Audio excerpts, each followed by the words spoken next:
Picture two people, same age, same city, same salary. They both set an alarm for 6 a.m. this morning.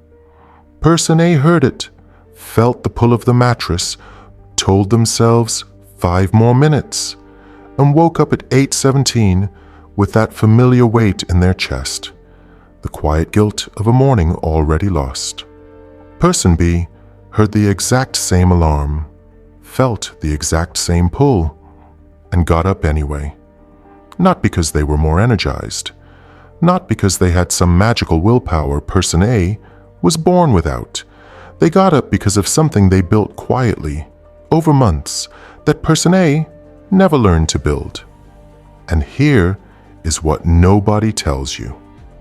5 years from today, those two people will live in completely different worlds. Not because one was gifted and one was not. Not because of luck, opportunity, or talent. Because of the decisions made in moments exactly like that one. This video is about what person B built and how you can build it too. Inside your mind, right now, there are two versions of you at war. The first version, call it your present self, lives entirely in this moment. It wants comfort, ease, and instant reward. It is not lazy. It is simply doing exactly what the human brain evolved to do. Conserve energy and choose the path that feels safest right now. The second version, your future self, doesn't speak loudly. It doesn't demand or argue. It just stands somewhere ahead of you, quietly living with every decision your present self makes today. Here is the thing most people never stop to realize. Your future self has no vote. It cannot reach back and change what you chose this morning. It cannot undo the hour you spent scrolling. It cannot reclaim the workout you skipped, the chapter you didn't read, the conversation you avoided. Your future self simply receives whatever your present self sends. Sheldon Howe puts it in a way that is almost uncomfortable to hear. Every time you choose comfort today, you are writing a debt your future self will have to pay. With interest. Think about that word, interest. Because the debt doesn't just sit there. It grows. One skipped morning becomes a skipped week. One avoided habit becomes an avoided identity. And one day, not dramatically, not all at once, you look up and realize you have become a person you do not recognize. This is not about guilt. It is about understanding the most important truth in this entire video. You are always making a decision for your future self. Always. The only question is whether you are making it consciously or by default. Let's talk about the trap most people never escape. Every January, millions of human beings get motivated, genuinely, powerfully motivated. They feel the fire. They make the plan. They start. And within 2 weeks, the fire is gone. Not because they were weak, not because the goal was wrong, because they were running on the wrong fuel entirely.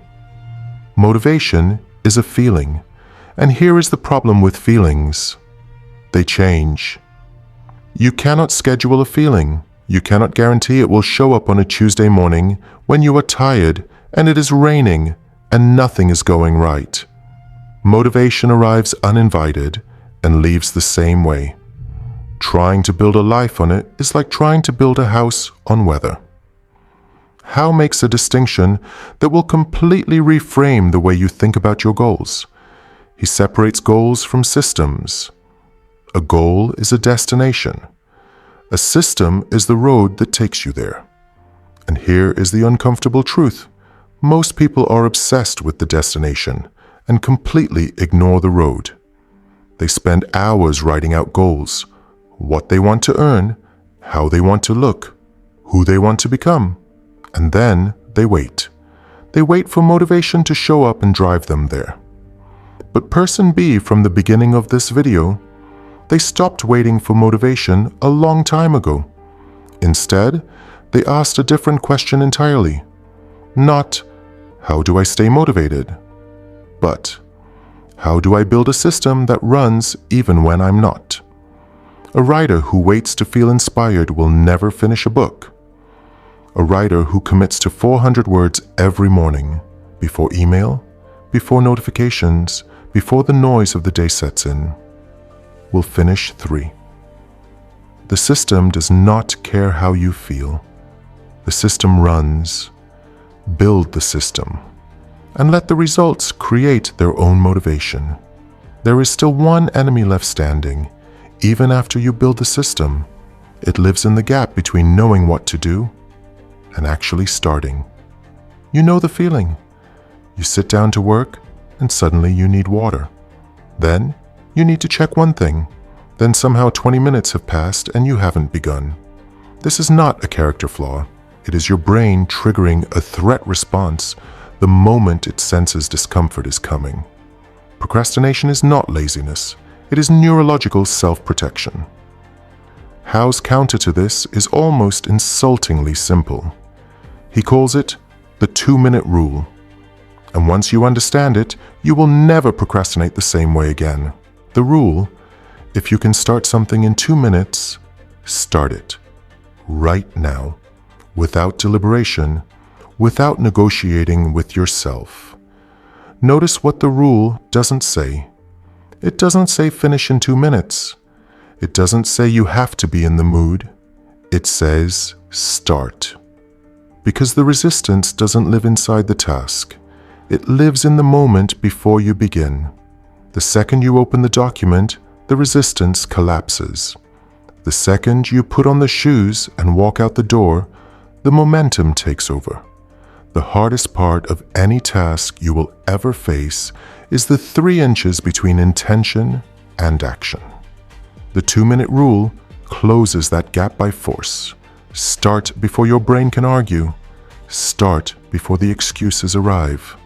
Start, and let the beginning do what beginnings always do.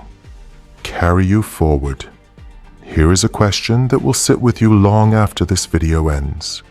If you became just 1% better every single day for 1 year, how much better would you be by day 365?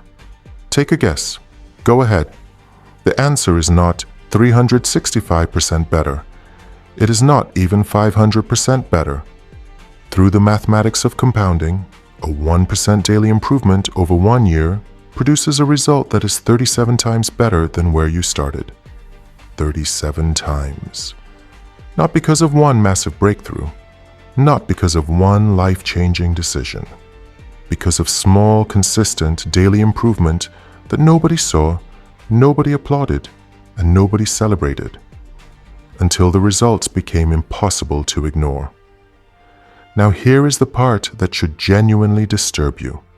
The math runs in both directions. A 1% daily regression, 1% more distraction, 1% more avoidance, 1% more negotiation with your comfort zone does not produce a 365% decline over a year. It compounds you down to a fraction of who you could have been. The same mathematics, the opposite direction. This is why Howe says that discipline is not built in a moment. It is built in the accumulation of moments no one else can see. The private decision at 11 p.m. when you could scroll for another hour, but you close the phone instead. The morning when you feel nothing, produce nothing, but you still showed up for the 20 minutes you committed to. You are not building habits. You are building identity. Every time you act in alignment with the person you want to become, even in the smallest way, you cast one vote for that person's existence. Cast enough votes, and the election is decided. The most disciplined people in the world share one quality that has nothing to do with willpower, motivation, or even habits in the traditional sense. They are architects, not of buildings, but of their own daily environment. They have designed their ordinary day with the same intentionality a structural engineer brings to a bridge. Nothing in their routine is accidental. Howe calls this process habit stacking, and it is perhaps the most practical concept in the entire book. Your brain has already automated dozens of behaviors: brushing your teeth, pouring your morning coffee, sitting in the same chair, picking up your phone the moment it lights up. These are not decisions you make consciously. They are neural loops that fire automatically without any cognitive effort from you. Habit stacking works by attaching a new desired behavior directly onto one of these existing automated loops. The formula is precise. After I do, I will immediately do. After you pour your morning coffee, you open your most important task before you touch anything else. After you sit in your car, you spend 90 seconds reviewing your 3 non-negotiables for the day. After you brush your teeth at night, you write down one thing you will do first thing tomorrow before your brain has a chance to negotiate. What you are doing here is not forcing new behavior into your day. You are engineering your day so the new behavior flows naturally from the one before it. The existing habit becomes the trigger. The new habit becomes the response.